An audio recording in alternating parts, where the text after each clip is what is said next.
Jeff Punches and Athletic Director Joel Cook. Welcome to the show. Nice to have you here. And your principal of Close enough. Yeah. Your principal of the high school, secondary school. What do they call it? Secondary school, 712. I'm sorry. We were talking about athletics just before we went on the air, so my mind got screwed up. Fair. Yeah. All right, so how's the fall going so far at East Jackson? Good. I mean, it doesn't feel like fall outside right now, but yeah, we had a lot of good activities this fall at the school, and so now we're just kind of transitioning into the winter and going indoors with sports and all our other activities. So yeah, we had a good fall. Enrollment was up in the district, over 30 kids.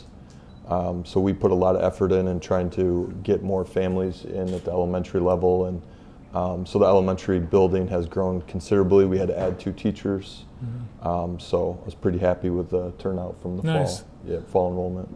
Well, I think that's really a mark of success from your standpoint to have that growth when, in reality, the community's not getting any bigger. You're attracting families from outside the district, I would guess. Actually, a lot of them are people that live in our district that either come back or just chose to, start their education with East Jackson. And, I'm blessed to have Joel and Amy Blackledge at the elementary principal, and we have some just great staff.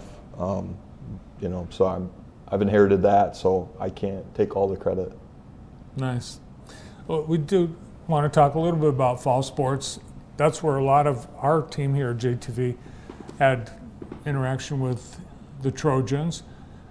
And you had a challenging football season. I think some of the kids playing JV had a chance to play some bigger games, right? Yeah, so I think we had a new coach, Chad Duffing, this year, and we kind of had to play a hybrid schedule, and a lot of that was just based on most of the numbers we had were freshmen and sophomores, and obviously building for the future, we couldn't throw those kids out, in the varsity games, and so we kind of played this hybrid schedule, and they won 2 or 3 games in the JV. Our middle school team was 4-2, so we're just really trying to build for the future. Next year we're going to be in the Big 8. So that's really what we're trying to put our eggs in that basket, for next year. So how will that change, when you move to the Big 8? Are you going to see more teams or more schools that are more aligned in terms of enrollment size? Yeah, we're going to jump to the top half, enrollment-wise in the Big 8, where, you look at Michigan Center, Napoleon, Grass Lake, they're almost double our enrollment, if not, and, they just have more kids to pick from, so it's a huge advantage for them, and so, the biggest move with this change is just to give our kids the best opportunity, and it was overwhelmingly from the school board to parents to coaches that this is what's best for our kids. So we embraced the move, and that's what we're looking forward to. And awesome. I think Chad Duffing, who was the coach for the first time this year, the varsity coach, they had 1 senior on the team, but these kids play the game the right way. Even if the scoreboard at times is lopsided, they're playing whistle to whistle. They work extremely hard. They practice extremely hard. So he's done a great job with the program, setting the tone, hopefully transitioning to the Big 8. And I think you had mentioned it before, our middle school team had some success. They were 4-2, and with any school, you build at that youth level, and we continue to put a lot of energy building the youth in every sport, which will eventually, our middle school cheerleaders had 22, I believe, our high school cheerleaders had 22. So we'll get the numbers, we'll get the youth programs going, and then we'll see that success. In volleyball, let's take a look at some shots from this year's volleyball season. This year, I think we've seen more. I think more local teams have some very strong volleyball teams this year. The competition, I think, the sport is really growing and getting, I think, better each year in Jackson County. Yeah, and the varsity team was very young, so the senior class is a small class. So in that picture, several of those girls are underclassmen. So just continue to build for the future and look for the success, in years to come. I was talking to the dad of one of your graduates, recent graduates, William Kennedy, who's team did really well in track at the states, and it sounds like there's half dozen of kids from East Jackson from that season that are participating in college athletics. So that's going to make you proud. Yeah, and that group worked extremely hard. They qualified for the state meet in cross country, and then they were all state in a couple different distance events at the state track meet. So those kids put a lot of time and effort in, and it doesn't surprise me they're still competing at the collegiate level. And Savannah McGinnis, who graduated, she's playing volleyball at JC. Kennedy Goodwin, Mariah Curley are playing basketball at JC, having some success. Priya Miracle was just for Heidelberg, just played at Albion. So it is nice to see those kids having success outside of school too. Awesome. Well, let's see. We just had Halloween. What was Halloween like at East Jackson? Did you guys dress up? Right there. So Trojan Treat Night, all of our staff comes, they all hand out candy, they decorate the elementary, and we just let families come in, kids trick or treat. So it was just a fun event. We had close to 400 kids come through. So this is one of the hallway decorations. So the teachers really just ran with it, they own it. Just a great event for our kids, 100% free. And like I said, it's just a great event for our kids and our families. Great idea. And we had a middle school dance, which if you haven't been to a middle school dance in a while, we invite you guys to come. It's a fantastic social experiment to see. It's still very Sadie Hawkins, a lot of girls on the dance floors, a lot of shy guys on the perimeter. So if you're ever bored and want to see how that looks like. And then you throw costumes on, and it's even better. So, but play the cha-cha slide, and they're all out there. So that's how that works. You've got a couple of cool things that are happening at the high school. Joel, you've got board games. You're doing some activities with board games.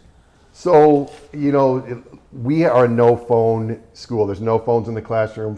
Social media has become such a distraction. So at lunch, they're allowed to have their phones in high school, but at middle school, they're not. So they started, and it wasn't even prompted by me. A couple kids started playing chess. A couple other kids, so like, what is that? They started learning chess. Next thing you know, we have a 16-person bracket. They can't get enough. Now, a lot of the lunchroom. There's one student in particular that beats me 9 times out of 10. Shout out Leo Rutz. There he is right there. Amazing. I don't know if he's from Russia originally, but he's a dominant chess player. And then in our high school lunches, they had some Uno cards the other day, and an entire table's playing Uno. And then, so we just ordered Connect 4, Jenga, and instead of being on their phones, Snapchat, latest TikTok dance, they're out there playing, and it's about the most refreshing thing you could see, to see students, speaking to each other, engaging and having fun. And as long as they clean everything up, we're good to go. Well, that's awesome. Having a no phone policy, the state has tried to legislate that and tell school districts what to do, but really it's up to you, and it's got to be a local decision. How has it been received in the district? Yeah, over the years we've tried a lot of different ideas. We had the calculator holder on the doors. When I was middle school principal, we were dealing with so much drama from the weekend or TikTok or Facebook. So I said, when you come in, it goes in your locker and you don't see it until the end of the day. And it was a huge success. So we've kind of tried to model that into the high school, allowing the kids to have a little, autonomy and responsibility. So I think, Joel does a good job, because you got to work with the kids, and we understand that social media and their phones are a huge part of their life. So you got to kind of work with them on, the restrictions. Yeah. Engaging students is so incredibly hard anyway, but when you're competing with social media, and this has been a great topic. We have some great principals in the area. The Jackson County principals all talk like the superintendents do.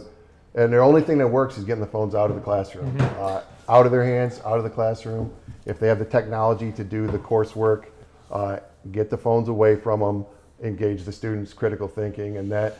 So how's it been received? Better than you'd think. Parents better than you'd think. Honestly, kids better than you'd think. Yeah, if I was a teacher and there wasn't that policy, I'd be throwing phones out the window all day long. I've been in meetings where people they glance down at their phones, and it's just, you just know you can't. You're really once you're looking at your phone, you're not paying attention to anything else. Now, if you want to beat someone at chess, Joel, play me. 'Cause Fair enough. I play accept. chess like checkers. I don't know how to play. I accept your offer. I've been very humbled at middle school lunch, so I accept. Awesome. The driver's ed program. How does that work at East Jackson? This is so I want to give so Corey Hunt and Stacy Hunt were very good teachers at East Jackson. They also had a side business, Buckle Up. We were fortunate. Our social worker Jamie Langley, who does a lot of great work for us, was able to get a grant for driver's education, I believe through the state. Yes, community, So Jackson Community Foundation. as somebody who has a 16-year-old daughter and a 18-year-old daughter, and my oldest daughter, driver's education is very expensive. Thankfully, with Buckle Up and with this grant, we're able to offer the families pay a deposit, and we're able to take the rest of it. So you're talking about a $300 savings per student. A lot of students who can't afford, they end up not getting the driver's license. So now their ability to get to work is inhibited. So this has been great for our families, especially if you have multiple siblings. You're now saving $600, $800. We couldn't do it without the cooperation of Buckle Up. So again, thank you to them. But what a great program that's been for our students who have a hard time affording that. So now as part of being at our school, we're able to offset some of those costs. So mutually beneficial. That's great to know. Sometimes I'm out driving and I just assume that they're not teaching people how to drive anymore. Because they're on their phones. We literally Yeah, just had the on their phone. conversation on the way here. So yeah. Let's give a shout out to one of your retired teachers and coaches, Greg Zeller, who yesterday was named the Saw GAM that. Golfer of the Year. That's pretty cool. That is cool. Yeah, you guys have really a great team of coaches, and both of you coached too, didn't you? Yeah, we've done it. Coached We've done it together. all. Yeah. Yeah. Yep. Well, keep up the great work at East Jackson. Oh, one more thing, the pantry. Yeah, I forgot so about board member Rachel Bean had started this elsewhere in the county, and we just got to the point where we've brought it into East Jackson now. So it's at the secondary school, just especially with everything that's going on right now, demand is extremely high. So she's just been a huge asset to the district, just volunteering. So that's a contact number there to get a hold of Rachel. And if there's donations and things, she's the person to contact. So just really happy about having that partnership with South Michigan Food Bank and all the work that Rachel Bean does for our district. Yeah, one more way that our schools are the community's safety net. So thanks for that, and thanks for all the great things you're doing at East Jackson. Well, Thanks, thank Brian. you. Good to see you both. Yeah. Yeah, thank you. From East Jackson Secondary School Principal Joel Cook and Superintendent Jeff Punches.